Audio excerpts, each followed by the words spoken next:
DNVR Avalanche podcast presented by DraftKings Sportsbook. Use code DNVR when we sign up for a new account to get amazing odds every single day.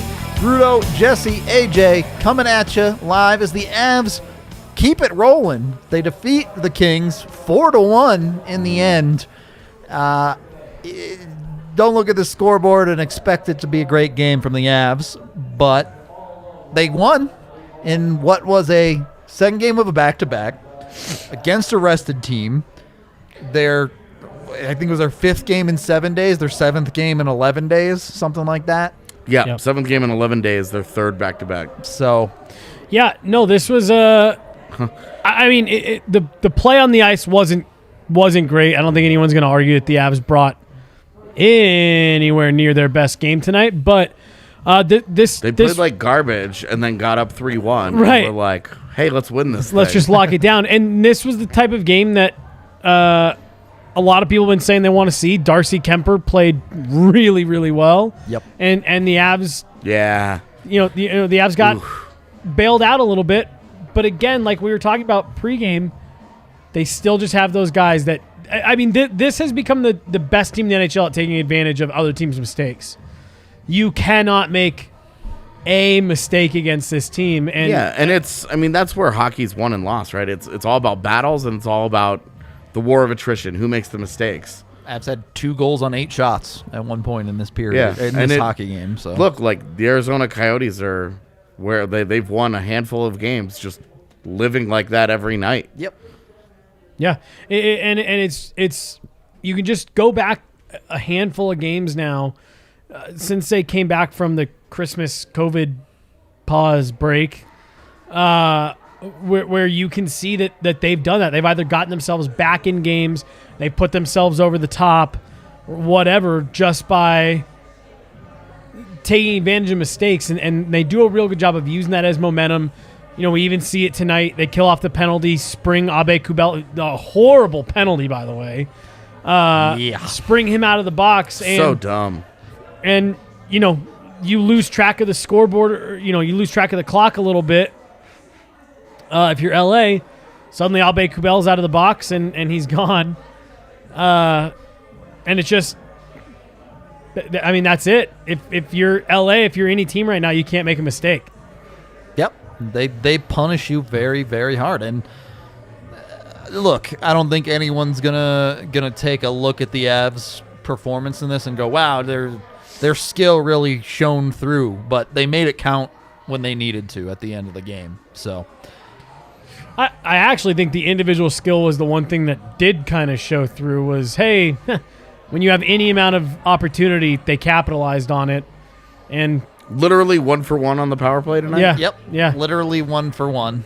So I think their skill is maybe the one thing that you can say, like, yeah, they got bailed out by goaltending and Definitely the goaltending skill was and- there. No and- argument on that. when they're on the rare occasion, I think with 5 minutes left, Nathan McKinnon had 2 shot opportunities or shot, not shot opportunities, shot attempts. Thank you. But it was one of those things that when they did get those opportunities, they made the most of them. You win 4-1 in a game you really didn't play well. On the second night of a back-to-back, take it and get out of town. Yeah, I mean, that's really what it comes down to. It's a tired team. Look, the Avs, 9-0-1 in the 10 games of the calendar year. Like, they've been playing insane. It's obviously been going very well for them. They've been very comfortable. They've been playing great hockey. And then they had a game, like you knew that they were going to have a game where they just didn't have it, right? Where they didn't find the extra gear. They didn't really find their legs. They were just not, they just didn't have it for a night. That was tonight. It's on the second night of a back-to-back, so you got tired legs. None of your guys are going. You don't really have anybody in your entire team that looks like they've showed up, except your goaltender, who didn't play last night. Right. So it was like, all right, well, the one guy with fresh legs looks like it. And that was enough. Well, and you didn't play very well. You should have gotten caved in, but this is why you pay a goalie. Right. Because every once in a while, they've got to rise up and they've got to find an answer for you. That was Darcy Kuemper in this game. And last night, Pavel Francouz. Yeah, and I mean, they've had 2 shutouts in their last 4 games, and Darcy Kuemper's best game by far his best game as an Av was tonight. Yep. Yeah. The first time where you actually had a true, this was Darcy Kuemper's game. Well, and the other thing, too, I thought both last night and tonight that you have to keep in mind is what we talk about all the time. There's two teams out there.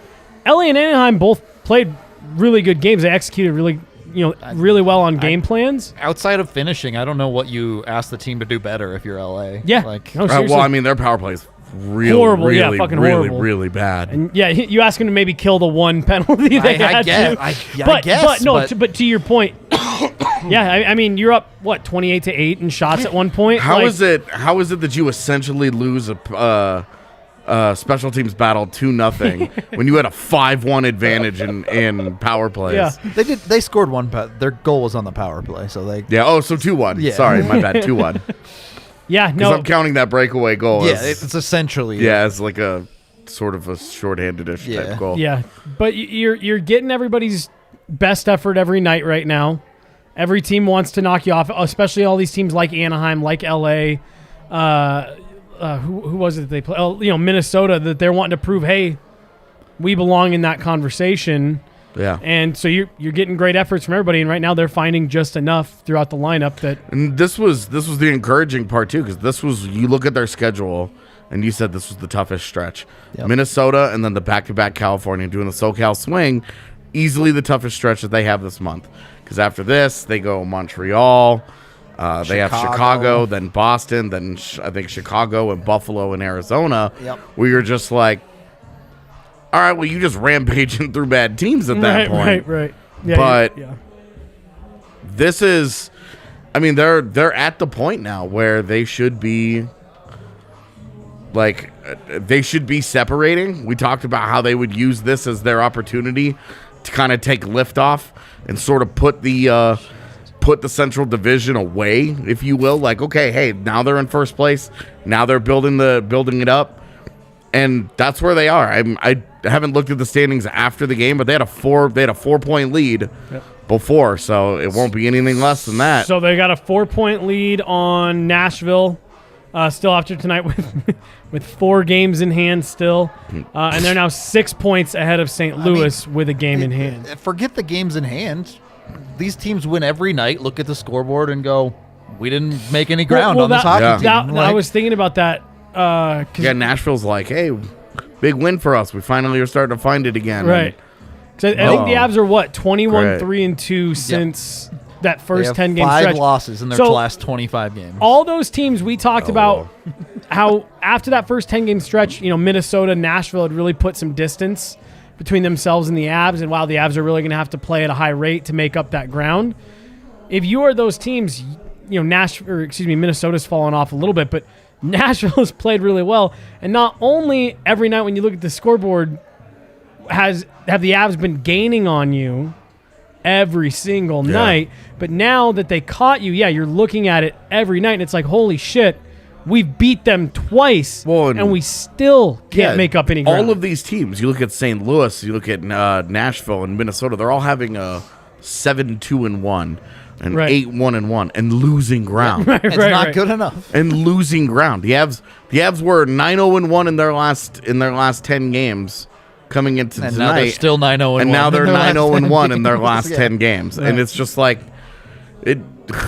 The way that we break things down into the 10-game segments, we've got another one. That benchmark is coming up next week, and they could be 9-0-1. Like they cannot. They at this point basically cannot have 3 losses. Yeah, they would at worst they finish 7-2-1 if they lose both of these games coming up. So it's been crazy, man. Like they're just finding ways, and I think the most impressive part about it. Look, this was not an impressive performance. It's an impressive result. Yep. But the most impressive part of this process is that it looks different every night. It's not one line going out there and dominating and getting everything done. It's not Cale Makar doing crazy shit every single night. It happens sometimes. Happens often enough that we lose our minds on the show about it.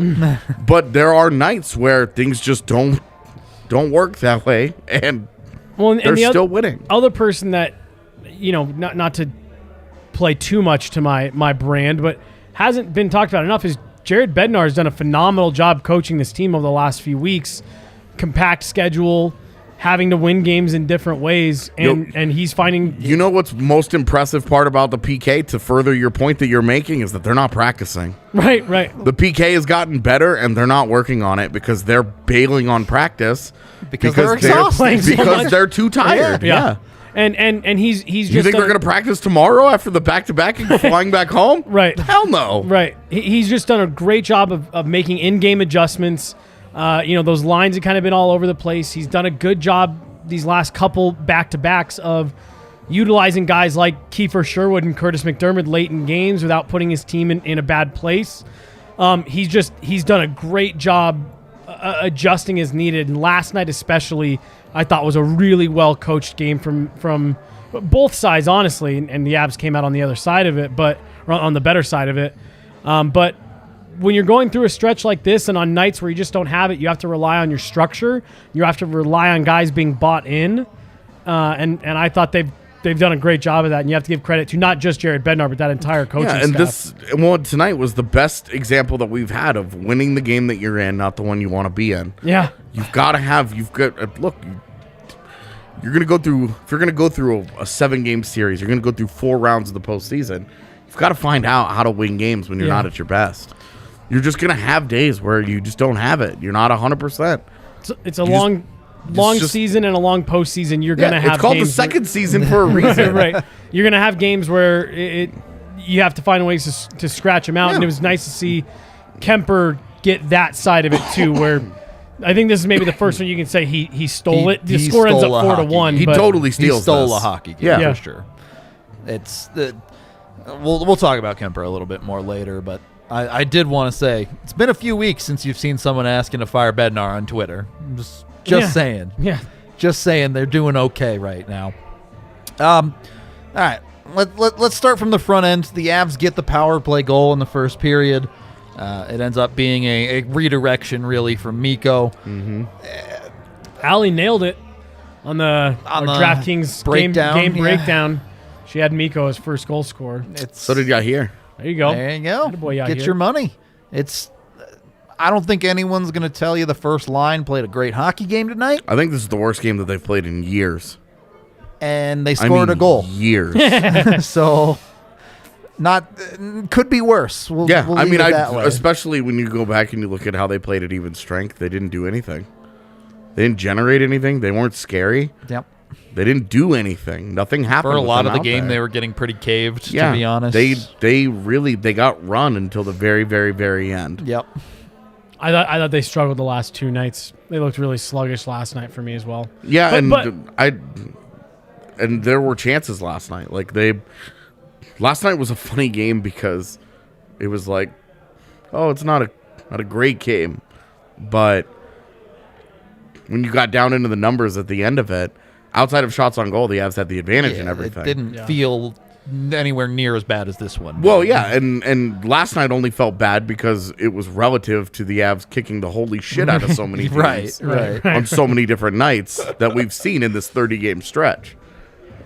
You know, between the games where they've come back from multi-goal deficits or the games where they've dropped, how many Brazils have we had this year? Right. Like, too many. I mean, it's been ridiculous, right? So you're talking like this felt like a nightmare of like a perfect storm of things that are going against you, and you still won. Yeah. And you play a bad hockey game and you come out with a 4-1 win on the road against a quality opponent. Yeah, and don't need to beat it to death. We can round it out with the top defensive pairing. Devontae's, I think he ended the night in his Corsi for and against was 6-33. At one point it was... Are you being serious? Yeah, at one point it was 0-4 and 26 against after the second period. Yeah. It was wildly bad. I'll say those numbers are big enough that I actually thought you were joking. Yeah, right. When I pulled it up, I was like, really? Is this glitch? No. And look, Devontae's played 29 minutes last night. Yeah. So you can't really blame the guy too much for not having the legs to do it tonight. But this is why I feel even better about this game for Darcy Kuemper, because you knew the defense wasn't going to have it tonight. You knew there was a limit to how much the Avs were going to be able to keep up in this hockey game. Yeah. And ultimately they hardly kept up at all for the first 2 periods. Yeah. But from minute 1 of this game, the Avs said, "Hey, Kuemper, go win us a hockey game," and that's exactly what he did. So. Yeah, I think there was a bit of that they kind of knew coming in. I wouldn't be surprised if that was something that was even discussed maybe a little bit in video. Like, hey, we're tired. We don't have our legs. We just kind of had to grind one out last night. Play smart. Play within your structure. Yep. Play good team defense and know that we're going to have to hold on because LA hadn't played in a couple nights, right? They were at least one night off. At least one night. Sure. So you know that they were wanting to a win tonight would have gotten them within 1 point of Vegas. They wanted that. They wanted a win tonight. They wanted to knock off the Avs. They've played well against the Avs. You have Jonathan Quick, who has that ridiculous career record against the Avs. 26-3 now. 26-3, right? And so I think it's 27-2 still. It was 20-6-2. Oh, okay. You oversold him. Yeah, you okay. oversold No, him. I read you the record. I said 26-2. Yeah. Right. I understand where We the all took that misunderstanding as is. 26 wins, 2 Yeah. losses. You said that, I was like, holy shit. Yeah. That's unbelievable. 26 Yeah, so and he's- 2. Now he's a whole 27 and Yeah. Yeah, not that that's much worse. But I think that a lot of things lined up right for LA to win this game, and I think if you're them, you're pretty disappointed. Dude, to not even pull a point A in that point game. out of that game. Yeah. You have the team with the league leading penalty disparity team in the NHL in Colorado, and You only give them 1. Yeah, you get 5 power plays to the 1, and you break even. And you in got goals. some like that Abe Kubel penalty was a lazy. That's Well, not even bad. lazy. That's just dumb. Yeah. Just dumb. you get 2 total gifts. Devon Taves does something he never does. Yeah. Fires the puck over the boards. You get Abe Kubel almost on an Avalanche player breakaway, hitting a guy in the face. Right. Like, Well, then what are even you doing? Miko had a trip that. Rantanen's trip isn't even real. Right, So, right.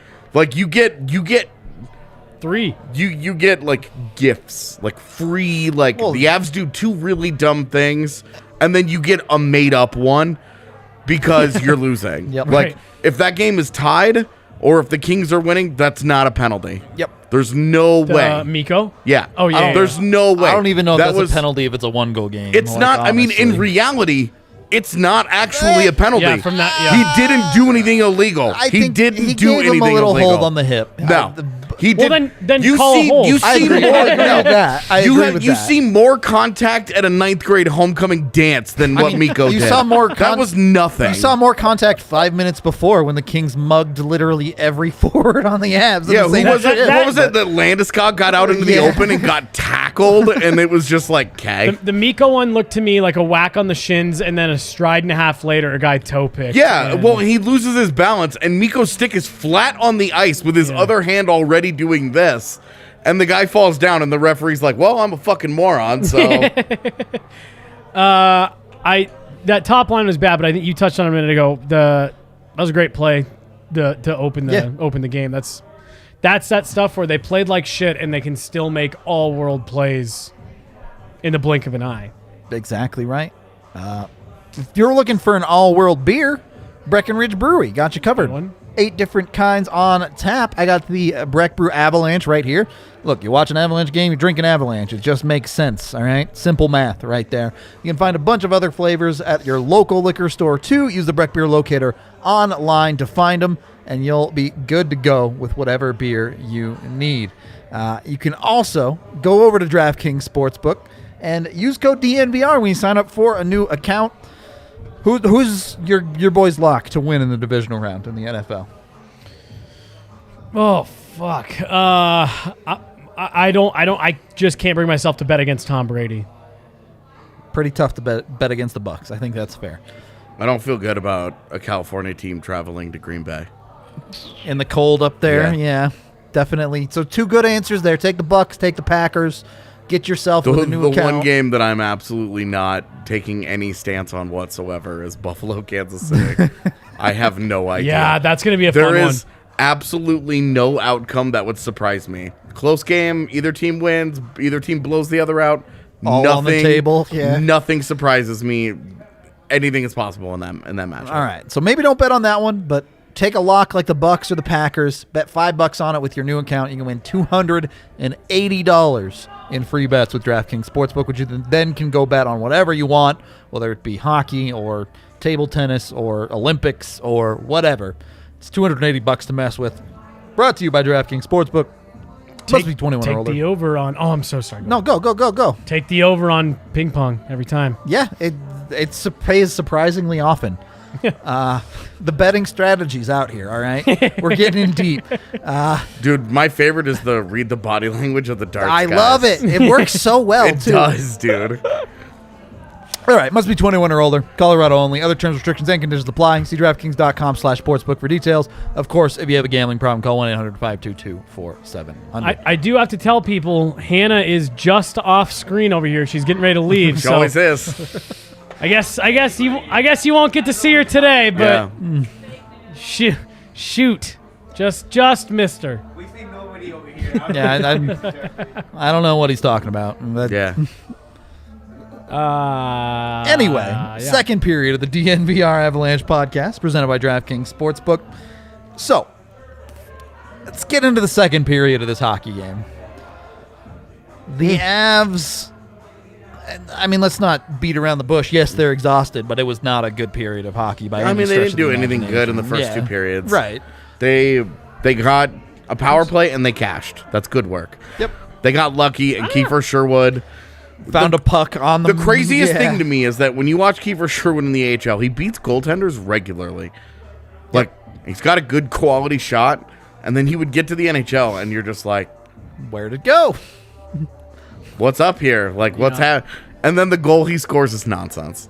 Like, it's not a great shot. It's not elite. It's not special. Jonathan Quick was just, he fell asleep.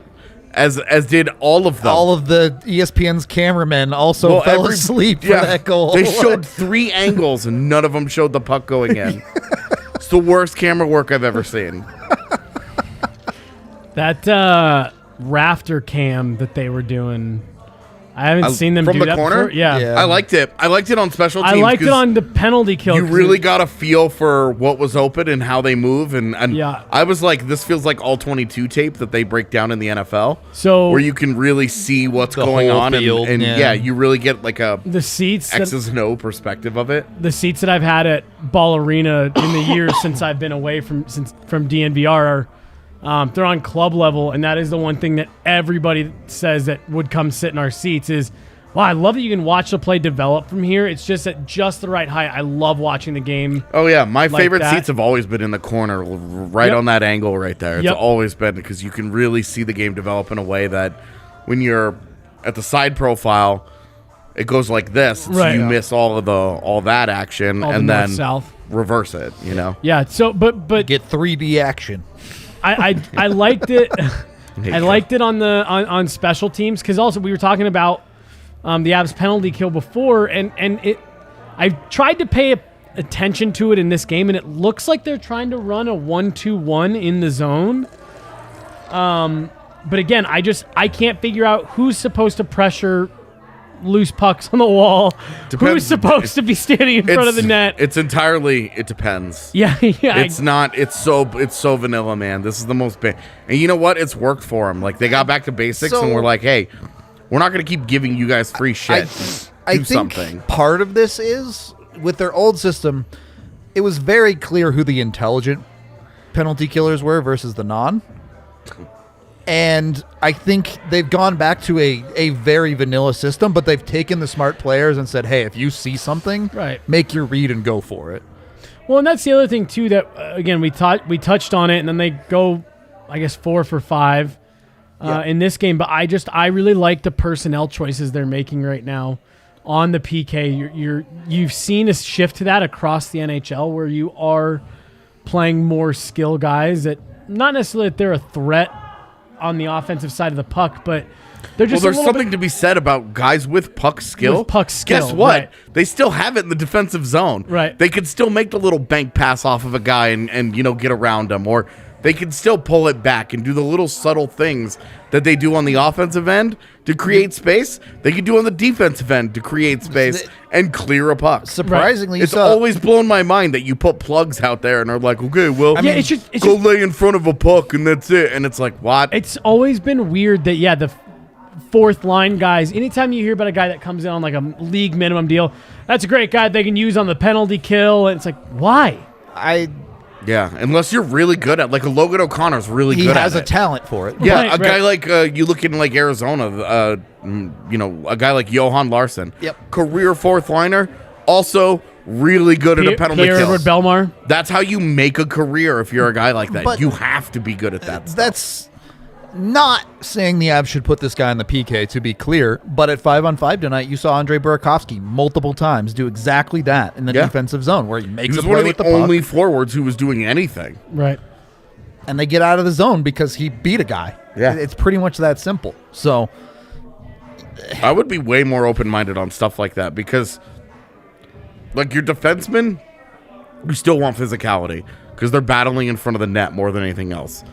But, like, you don't need to be like this big hulking monster of a human to be on a penalty kill. And Logan O'Connor, I think, is a good example of a lot of what we're talking about. What makes that guy so effective on the penalty kill is he uses his speed, and he does have some level of puck skills above and beyond what you see from a typical penalty killer. And to me, it's not a huge coincidence that now that they've changed out, they haven't just kind of shuffled the personnel like they have maybe for some of the guys that are playing down low. You got Taves with one of the Johnsons. You've got Makar and Gerard with one of the Johnsons. Yeah. But they've actually put guys out high, Newhook, Kadri, O'Connor, obviously when Nichushkin's in the lineup, who have good speed, who do close gaps quickly.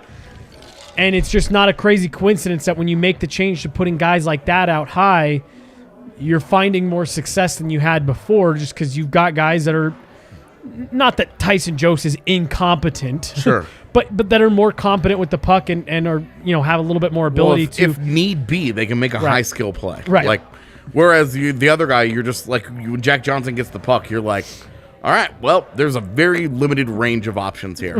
Makes a good play, makes a bad play. End of list. Yeah.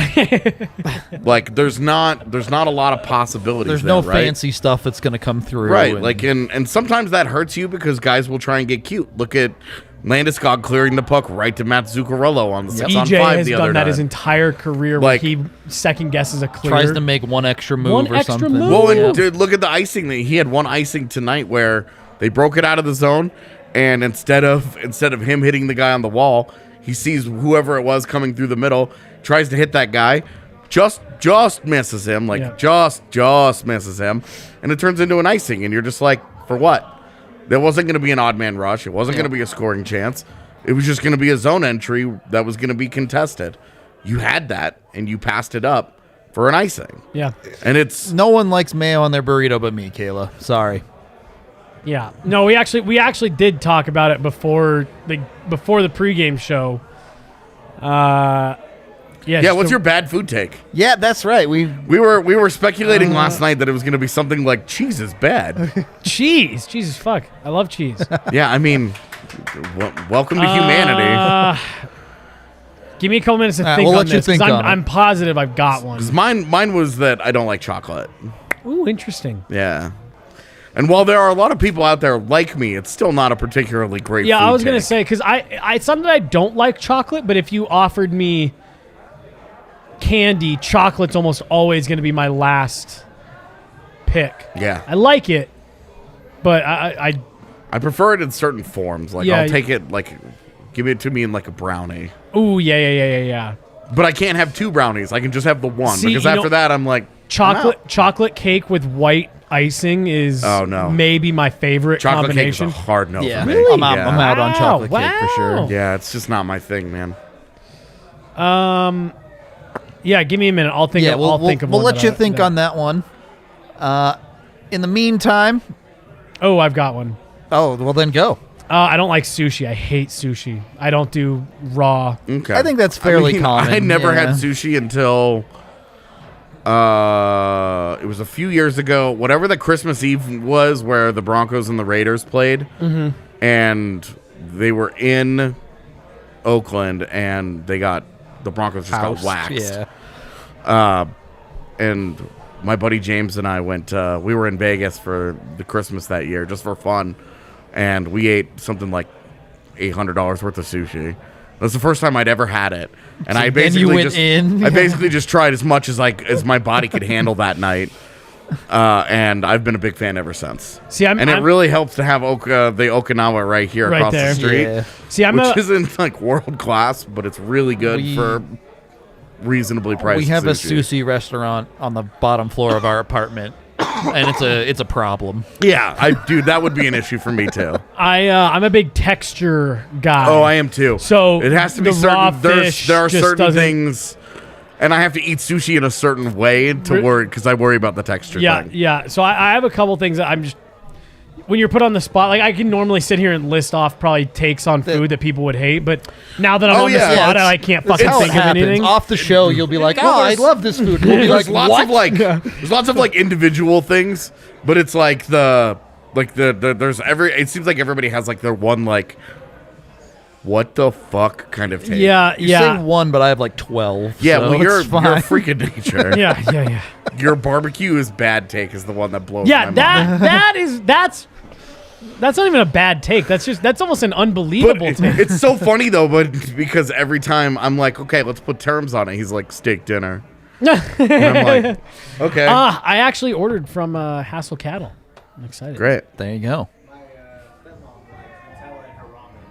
Yeah, that was a really fucked up. That's alien level stuff. All right, you're not from planet Earth at that point. Yeah.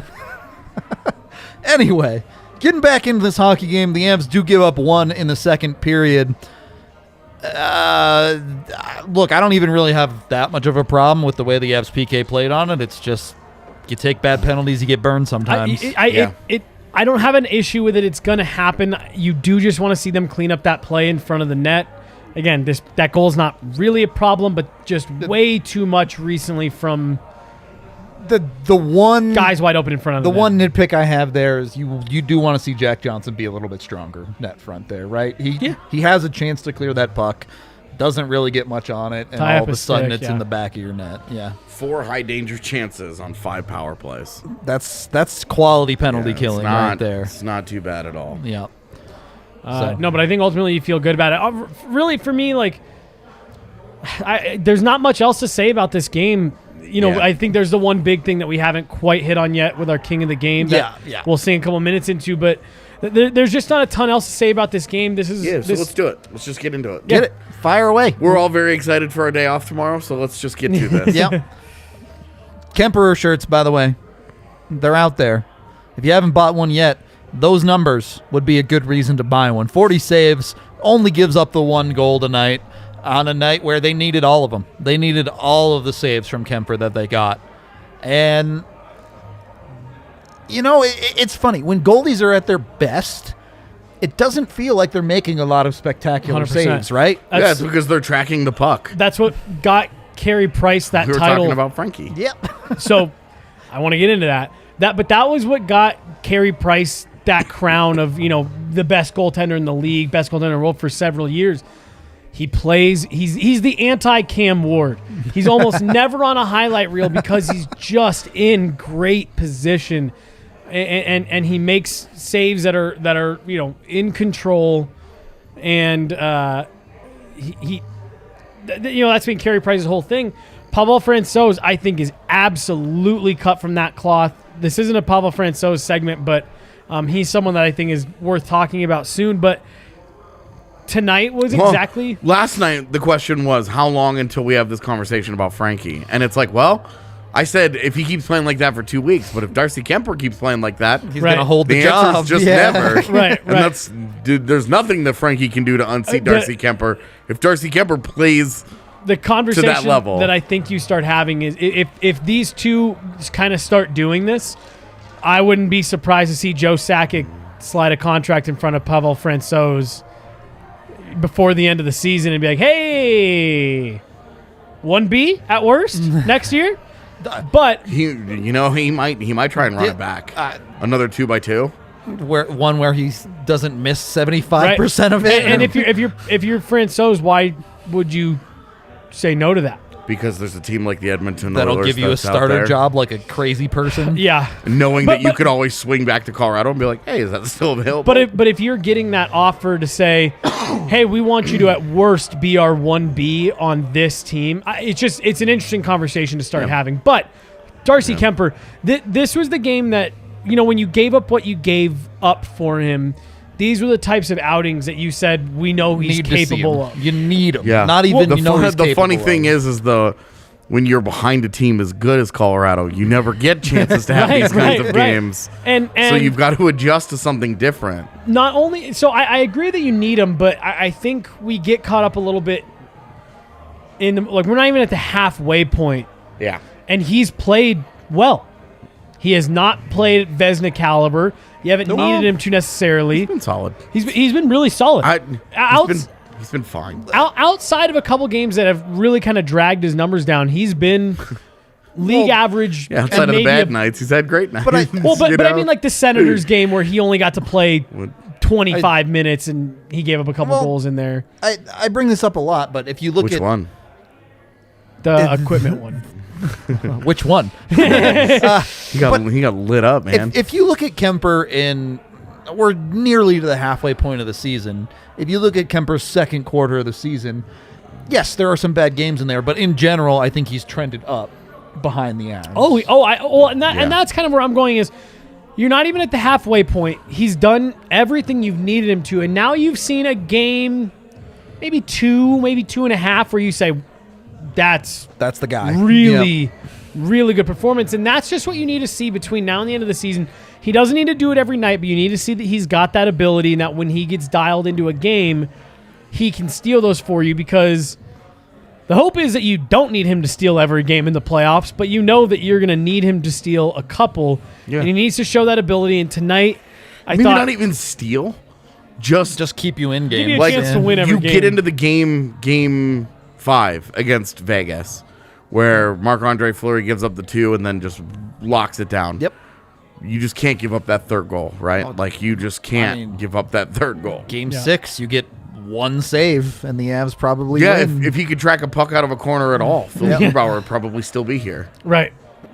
So I don't have any issue with how he's played on the whole to this point this season. Yeah, the body of work isn't great, but when you're like, hey, it's trending upward, right, it's easier to feel better about it. And then you see just him string together a couple games like this. I really do. I wrote about it after the Arizona game. You see that a lot from players that kind of go through big emotional changes. He was brought in here. Arizona was the first team that made Darcy Kuemper the number 1 and say, this is the goaltender we're hitching our wagon to. And then big-time assets were just moved. There's a lot of pressure on Darcy Kuemper. Come in here and be the guy. Get this unbelievably talented group over the hump. And I wondered in my piece the other night, was that game against Arizona the emotional moving on point where it's okay? I like that point you made. I did appreciate that. Yeah, just because you thank you. You do see that in sports at times where I need to put that chapter behind me. It's a way to bury it a little bit. Well, there's kind of an emotional moving on where you go back to that place. Yeah. That's the place where you kind of became who you were. Who you are. He was nothing before that other than kind promising. He was Minnesota's like a journey backup. He was like a journeyman backup career track. Right. And then Arizona, gave him an opportunity to be more than that, and he took it. So him putting that behind him, I do think is an important milestone for him. Yeah, and you just it's obviously easy to say now. He's given up 1 goal in 2 games, and you're like, that's all it needed to happen. Well, if they scheduled the Coyotes for the 4th game of the season, we'd be long past this. And there was just again, he got to go back to Arizona and get the video tribute. Yeah. And kind of sign off, and then he got to. It was an easy game for him. Yeah, which felt appropriate. But he got to feel good about that night. If the Avs win 7-3 and he gives up 3 kind of cheapies. Yeah. You don't feel great about that. But he got to have a night where everything, kind of like you just said, Rudo, about tonight, everything was just solid. He looked very comfortable. Yeah. There was a couple kind of tricky pucks the other night against Arizona. One goal against, catch the fucking puck.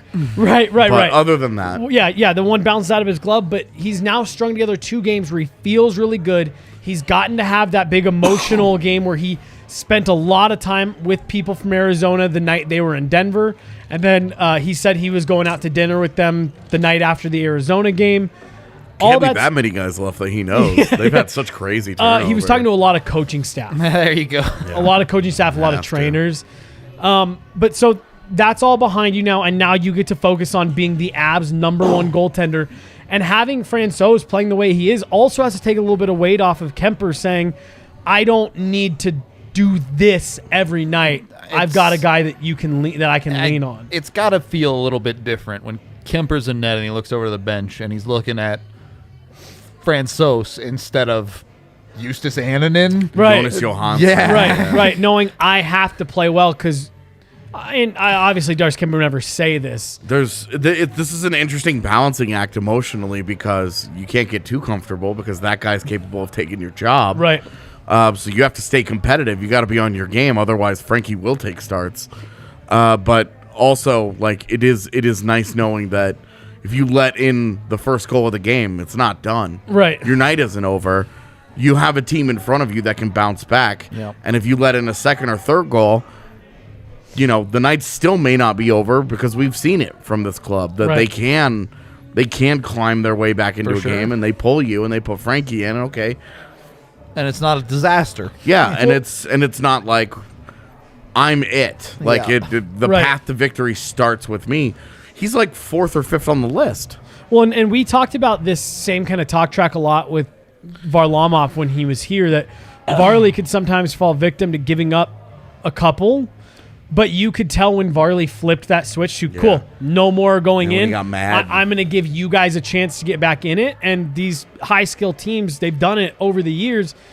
And this is going to be, you bring up a great point about, kind of like an emotional balancing act on the goalies themselves. I think the Avs have had really underrated goaltending in the last, 7 years.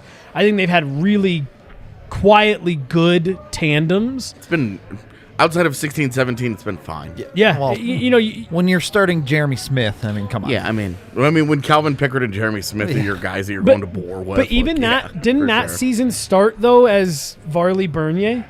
No, that was Varley Pickard. Okay. Yeah. So outside of that year, no, I do. I just think they've had good tandems, and Varley talked about it a lot when it was him and Grubauer. Grubauer talked about it a lot when it was him and Francouz, and I think you have something similar here where it forces you to make the most of your starts in a positive way. No one's looking to take anyone's job, but Francouz coming in, getting back up to health, full health, and really starting to ramp his game up. They're competitive guys. They want to play. Right. And now, you have 2 guys. Pablo Francouz, he can say he supports Darcy Kuemper all he wants. I'm positive he does. I'm positive they get along really well. He wants that. He wants the net.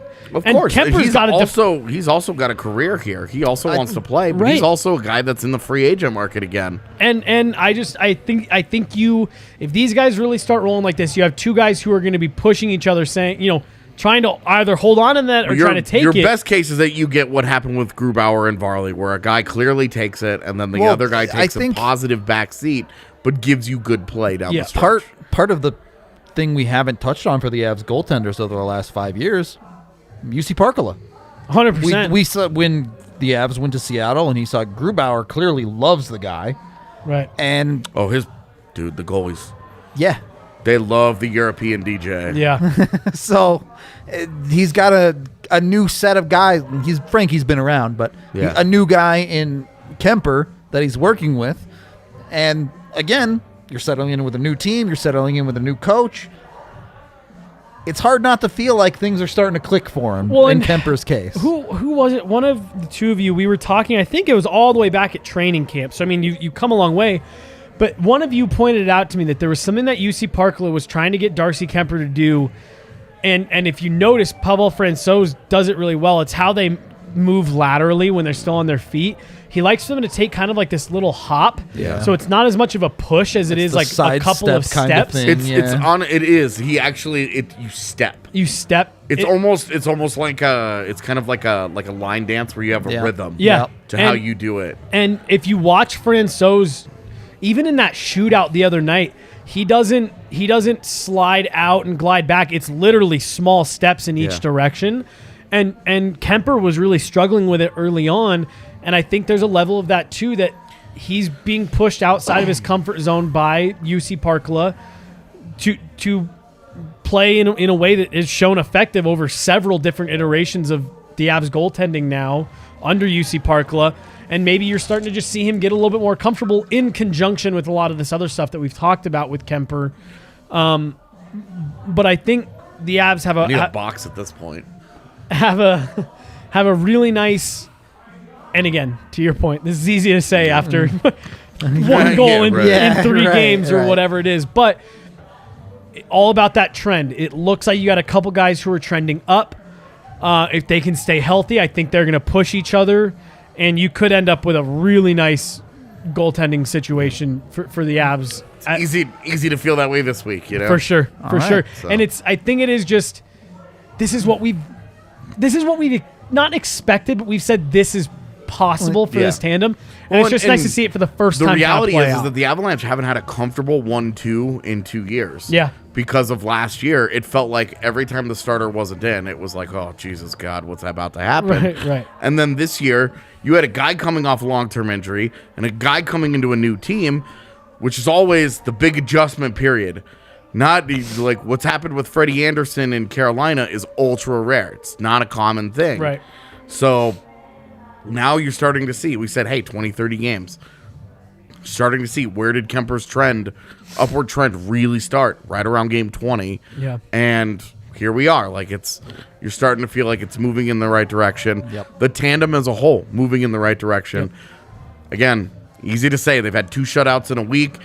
Both of their best performances have come in the last 10 days. So you expect it to do this throughout the course of the season, but if you can be on an upward trend as you ride those dips, then you feel good. And the other last thing, and I know I'm sorry, you've been trying to start this read for like 20 minutes. Look, more Avs conversation is always good. The other good thing is assuming health, which is always the asterisk on all of this.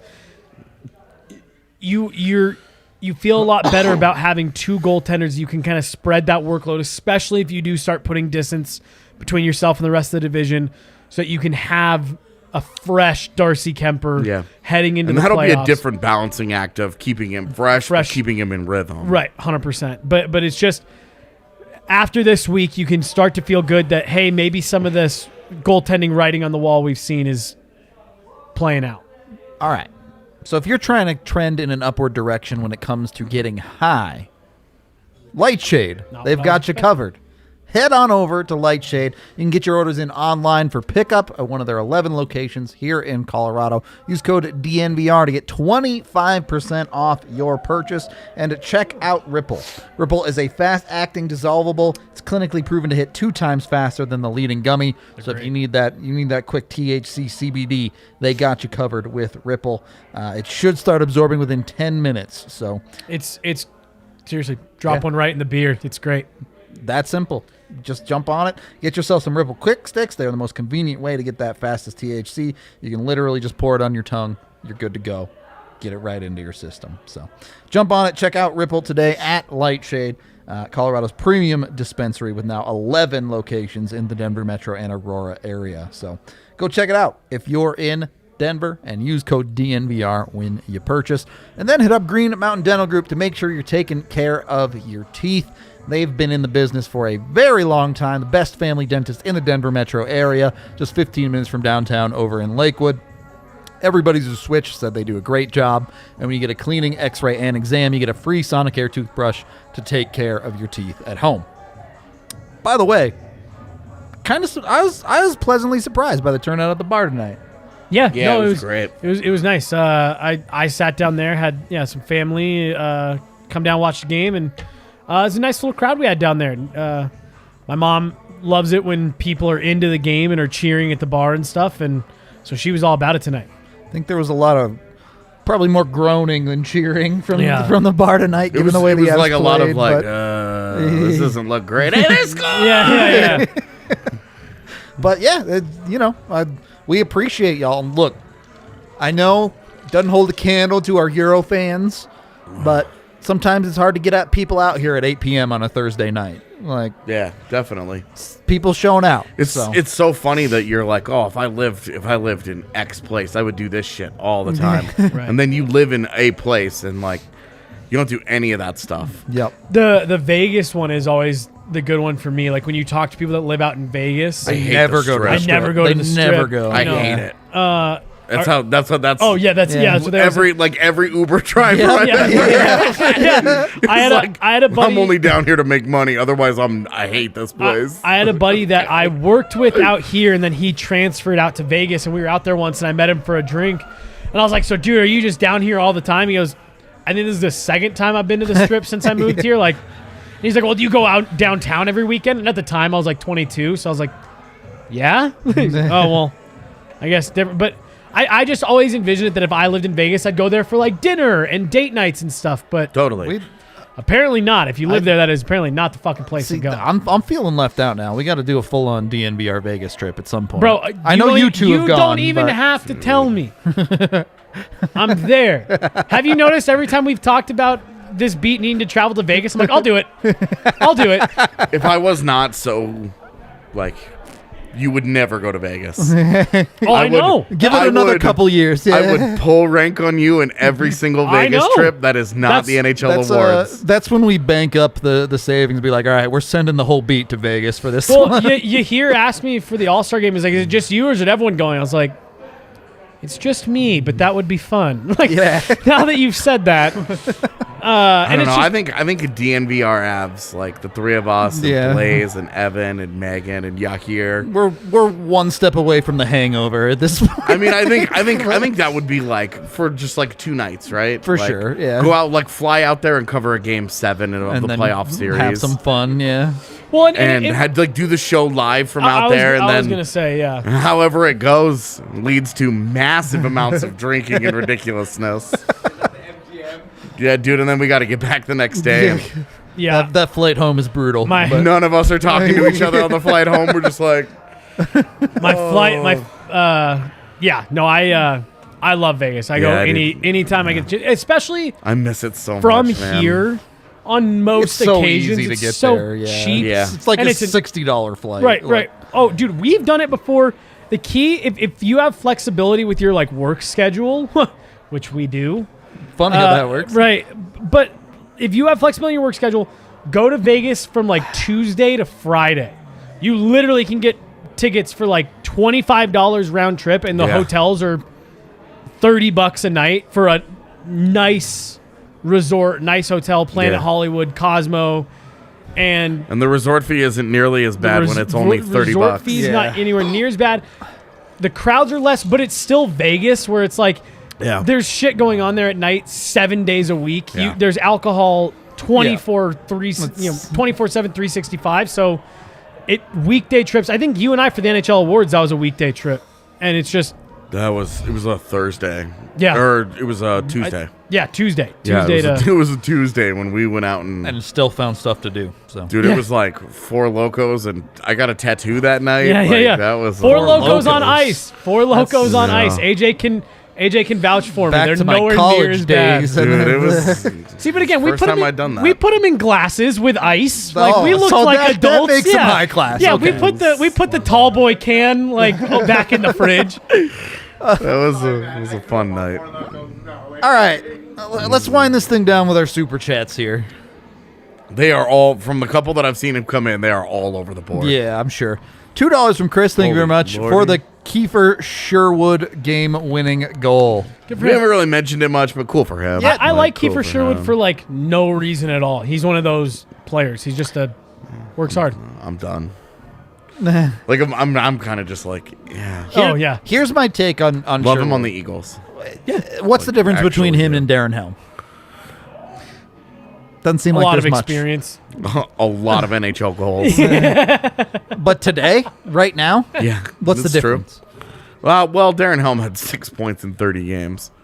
Keeper That's like- Sherwood's got 1 goal in however many games he has this year. Yeah, in like his Avs career though. Yeah. It's like, he's got like 3 points in however long now. So I just All right. anyway. Next, before we make Megan mad, Tommy with $5. Is Jost actually attractable as a trade deadline piece? Confer 2. Asked again in March.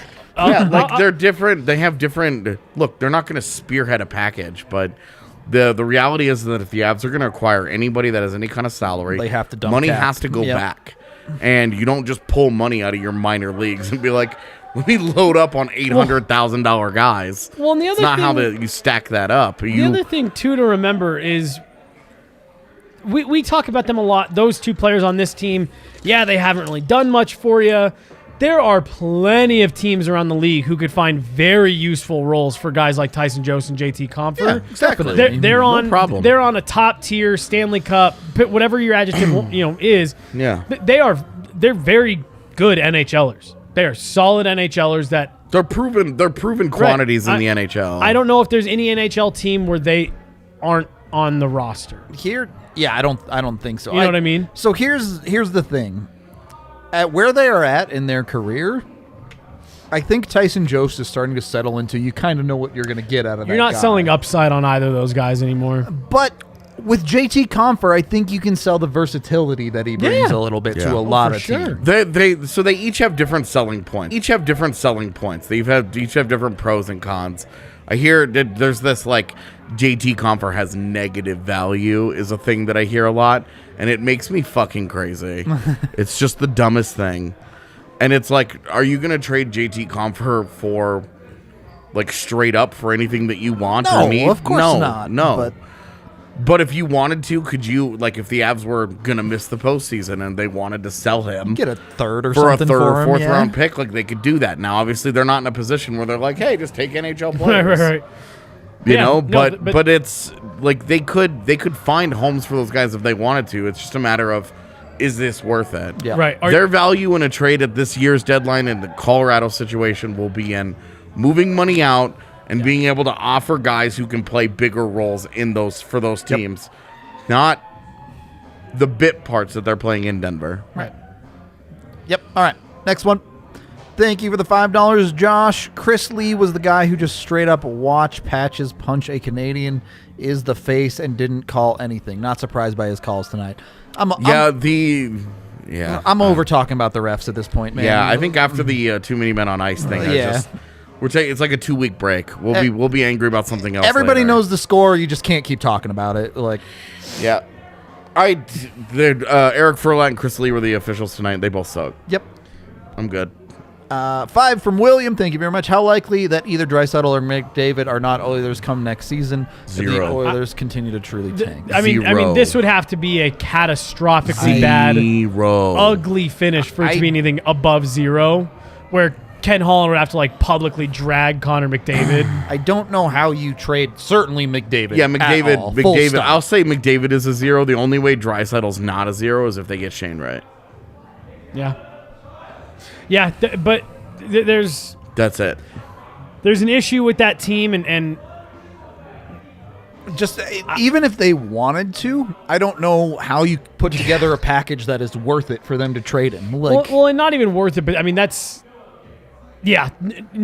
McDavid and Draisaitl will, barring something outrageous happening, I'm telling will you, be it's there Shane next Wright. year. The only thing. Well, but I'm just saying, like I said, unless something happens like what happened with Eichel, where there's an event that sours that relationship beyond repair. Yeah. He's gonna McDavid be is there. never going to play for the organization again. Is essentially what you're saying. Right. He's got to do the Patrick Waugh thing. Yeah, I'm done. yeah. I'm done here. I'm not playing here again. Yeah. And I don't necessarily see that happen. I don't. Doesn't seem like that's This in year. McDavid's book. This year, I don't fucking know. After that press conference he had the other day. It was salty, but Anyway, thank you for the 5, Kev. Avs seem to struggle against 1-3-1 trap yesterday versus Ducks, today versus LA. More importantly, Vegas last year. How do you counter it? Don't be exhausted. Well, I think is every number team one. in history struggles against a 1-3-1 trap. That's why it's called a trap. But I mean, from the time you're You know what little, those teams don't do? Score. Yeah. So that's what I was about to say. Oh, they struggle against it and they slow them down and they put them into a low-scoring game. Who won the game tonight? Who won the game last night? A 1-3-1 or any type of trap game is effective if you are playing with tied or with the lead, and you're trying to feast on turnovers and capitalize on mistakes. And you're completely fine creating absolutely nothing. Zero. Nothing. Literally zero. And where teams are running into problems with the Avs, we've seen the last couple nights, is they're trying to play that trap game, but all it takes is one breakdown. They can break you at any moment. And suddenly you're chasing, and are you really okay generating that little? And then suddenly you're chasing the game, and you can't trap the way you wanted to because you're having to push a little bit more, and that's where the Avs are just exposed teams. Every team struggles playing that trap style. Go back years. It's been an issue. But there's a reason that teams don't play it consistently. It's tough to generate. There's a reason that Guy Boucher does not have an NHL head coaching job Right. anymore. It's not 2001 It's the anymore. only thing You he coached. can't play a trap where you literally just bear hug guys. Well, you see teams go to a trap style when you are very clearly outskilled and you don't have the same foot speed. The teams that roll that shit out are the ones that know that they can't play. Right. And how they normally want to play, because nobody runs a 1-3-1 on a regular basis anymore. Yep. Right. Because you've just seen it get its head kicked in the NHL too many times. Like I said, I can think of tournaments where you go to and you're playing against a team that won a couple games and maybe they shouldn't have, and you get into the playoff, the tournament part of the weekend, and they just try to trap teams and even the Vegas thing doesn't hold up 2-on-1. because the Avs adjusted to that. And if you remember, the Avs dominated Game 5 back at home. And you look at a team like the Avalanche. This is not the days of the dead puck era where you couldn't make a two-line pass. Yeah. The Avs defense can completely roast you by firing a puck through the neutral zone and springing guys. They have so much speed up and down their lineup now too that it's just like if you're playing that way, you have to play. And you have to be completely dedicated to it. Yep. And your trade-off is you have to try and win 1 or 2-0. You night. have to win the special teams battle. Yep. And it's tough to do. Look at the last 2 nights. Oh, the Avs got slowed down or whatever. You go back again. You look at last night. Outside of shots on goal, the Avs led in every single category. Yeah. All right. Thank you for the 14 Canadian carry. Very generous. That was a sloppy win, but a win is a win. I love that we're breaking records, but we need to play a bit better. Fellas, Kuemper played one of his best games tonight, and lots of love for the boys at DNVR. You can't complain about them winning on their bad night. Yep. No, and so I was giving my dad shit last night because he was like, I don't know, maybe the Avs, something needs to happen. They just need to get back on track. And I said, back on track for what? They haven't lost. They haven't Right. lost in regulation Since they haven't lost a real regulation game. Not that shit in Nashville. Yeah. It's funny because which one, right? Right. But The one in reg. they're we said it earlier. You're playing an 82 game season. The best teams aren't going to have their best night or their best game every single night, and the fact they're finding ways to win is great. Shout out to Carrie. Seriously, you guys are awesome. They're always sending me some love on Twitter, and I know I see him on all the he's DNVR stuff. donated every show for the past month. Yeah. It's crazy. No, so thank you very much, Carrie. Very much appreciate His wife loves Jesse and boys. I hope your wife loves you also. Yeah. For the record. I just assumed and the boys. That's not what I just figured and too. Boys. But yeah, Bucket. Boys. Word. And general boys. guys being dudes out here. Yeah. Ryan B with the $2. Thank you very much. After the Mayo take, yeah, we tried. We want to know. The camera's gonna turn off, and he's gonna be like, "Oh, Yeah, I'm gonna have to write them down. I actually do hate cheese. Yeah. Oh, cheese. Yeah. Ugh. That's disgusting. Yeah. No. Really, I really hate sushi. That's my one that people usually give me the weird looks over. all right." Thank you for the money. $2.79 Canadian from Johnny. Thank you very much. Is Breckenridge available in Canada? As far as I know, it's not yet. It's in the lower 48. Yeah. Not that I know of. If you have a friend in the northern states, get them to smuggle some across the border for you. Or just carry it across. It's totally fine. Smuggling only. It doesn't need to be that serious. 5 more from Tommy. Love the Gretzky throwbacks, but those silver chrome dome pieces are just, I can't tell what that emoji is. I assume it's bad. Poop. I love them. I do too. I think they're dope. I think they're awesome. I like them better than I like the gold ones in Vegas. Do you like the Notre Dame ones?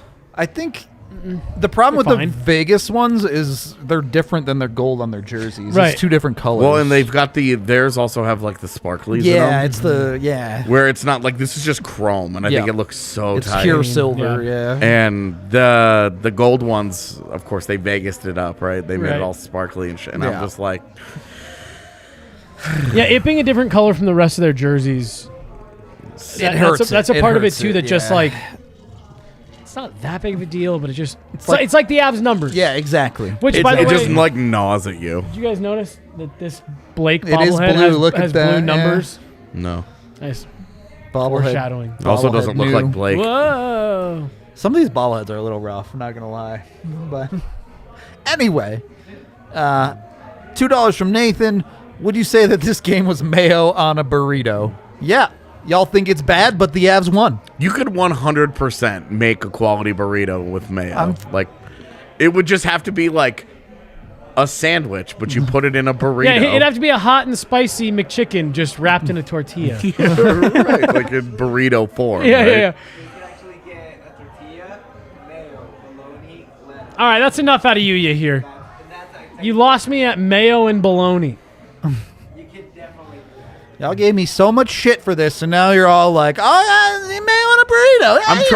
Yeah, I'm trying to help prop you up here, man. That's all it is. This is just teamwork. Another $2 for Jesse's bad food take. Thank you, Vaguely Sober. Yeah. And I don't like smoothies. Go back to the texture thing. yeah, I'm not a Feels big like a smoothie booger to fan me. either. I feel you on that one. You know, are you solid? Are you liquid? What are you?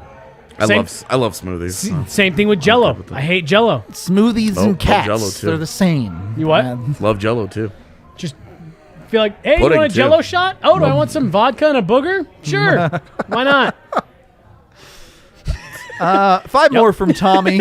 Will OO Sounds be a great. decent prospect, and are we going to see him anytime? OO's already a decent prospect. Yeah, he's a first round prospect. Like, we might not have been thrilled about the guy when they picked him, but like, he's trended upward. He's done everything that you want, and you're not going to see him anytime soon. If you want more, He won't on- be. He won't be in the NHL anytime soon. No, he'll probably go back for another year of junior, if I were to guess. Oh, I would not expect that. I would fully expect he graduates to the AHL next year. The thing, it's going to be weird, though, because to get him into the AHL, he's going to have to say, oh, well, I was just on loan from my European team, because you have to fudge the rules a little Yeah, bit of there course. to get I remember the him in, but- Nylanders. Okay. Just so we're clear. I remember how that worked I out. think the AHL would be best for him next year. I'll say that for sure. His shot's the real deal, man. Oh, yeah. That shot's Like, for real. That's I was not super Well, sure it's not. about it. It's not. but I mean, it's not doing anything with OHL goalies. Like, it's not. They're not challenging him. yeah, right. Yeah, he's blowing them. Yeah. it's not. That's why I close. don't think he needs to be there again. I mean, that's put him in well, the AHL, and It's part of why the WJC getting canceled was so disappointing for him. Yeah. His one goal is on Askarov. well, and this Like- is where it's like, hey, does he go to the Olympics? Because love if he that. goes to the Olympics and he gets to play against a combination Professional goalies. of Yeah. pros and his peer group, because we're seeing teams are kind of mixing them. True. Then you get a better idea of where he's at Yep. developmentally, and then of course he'll also have dev camp after the draft and blah blah. Of course. blah blah blah. But If you want to, no, that's a longer timeline. if you want to track our prospects a little bit more, I did just drop a prospect portfolio on the Oh, website. did you post it? Yeah, I posted Thank it this you. afternoon. Yeah. You said you edited it, so Oh, was I like, did. We're yeah, good. It was all good. All it had to do was hit Yeah, the button, and yeah. I just kept forgetting to do it. Yep. So that's out there today. If you want to I'm go check that out. incompetent. P.S. I've heard some pretty interesting things are going to be coming from Megan pretty soon here too. So We're working on it, man. We're working on it. It's ain't that the story of every story we're ever doing? it's a this one did what Megan's got in the pipe is a lot more frustrating than normal. yeah, for sure. Don't ever trust dudes with 1,700 names. Guys with a name like Alistair, no. If it sounded if you have a name like your birthday could have been in 1742, Yeah. I don't trust you. You don't trust a Gimla? Right off the top, nope. Jerome, what is it? Atakunkel, Yeah, no. Kinley, Tig, No way. Elvis. Not or on day something? one. No, damn. All right. I think we covered everything. Any final thoughts from you two? No, that's No? about it. I am so excited for our day off tomorrow. Let's go! we're off tomorrow. No pod. Yeah, spoiler alert. We will be live Saturday for the game, both pregame, postgame, the usual drill. You know the thing. I don't know. I'll ask you, Chet. Hit me up on Twitter. What game do you think we should watch along next? Yeah, we're having a hard time trying to figure out our watch-along game of the next one that we want to do. So Wait. some input would be good. I guess I was going to say the comment of you're at the MGM Grand. Do you work at the MGM Grand? Are you living there? Are you extended stay? Oddly vague. Just hiding in the shadows of the MGM Grand. I mean, Jesse's going to be there for the All-Star game, so, We hope. Get in touch. We'll leave it there. We love you all. Thank you for hanging out with us tonight and all the Nice. time. We'll definitely find you. We're going to be live tomorrow. I already said all that. We're done. We're out of here. Goodbye. Go hit the button.